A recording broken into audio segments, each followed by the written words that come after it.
Now, here's Chief Meteorologist Tony Petrarca with your Pinpoint Weather 12 forecast. Well, still looking at improving weather over the next several days in terms of sunshine. As mentioned, we have the high surf advisory at beaches that remains in effect through 8 o'clock tomorrow evening. Partly to mostly cloudy, quiet in Providence. Good visibility in the city, though I noted that westerly is indicating some fog.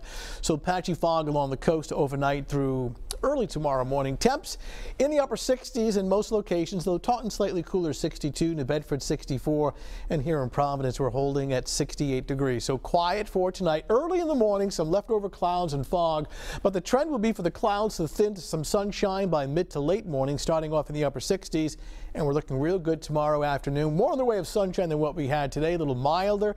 It'll be dry with temperatures topping out in the middle 70s, around 76 degrees, and the sunshine will continue into the weekend as well. All right, here's Hurricane Florence, Cape Hatteras, North Carolina, South Carolina. Center of the storm is about 50 miles offshore, and if you've been watching the satellite imagery of late, you've noticed that the eyes, you can no longer see the eye anymore, so it's tend to fill in a little bit. So one reason why we've seen some weakening of the sustained winds, but the overall impacts, flooding rain, storm surge, and certainly damaging wind gusts, that is all there. On the Doppler radar, you can see this giant pinwheel of moisture. These bands of yellow are what we sometimes call feeder bands. They are intense areas of rain. Some locations have already picked up 12 inches of rain. The storm hasn't even made it on shore yet. And hurricane force, at least wind gusts. Some weather buoys offshore indicating gusts up to 134 miles per hour. Center of the storm is just 50 miles offshore. Now, it's a counterclockwise circulation, so what side of the storm you're on will determine whether or not you're getting an offshore wind or an onshore wind. So all of this water is being pushed towards the coastline, towards Pemmican Sound. So very serious surge potential, that ocean coming in overnight tonight and through tomorrow during multiple high tide cycles. That's the storm surge. And then you get the flooding from fresh water, that is from rain. You can see rainfall total forecast. Look at these numbers, over 20 inches of rain in the area shaded in yellow now through 2 o'clock in the afternoon, so flash flooding.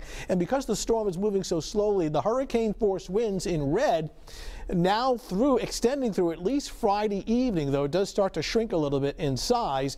But considering how slowly the storm is moving and its forward speed, it means more and more hours of hurricane force winds.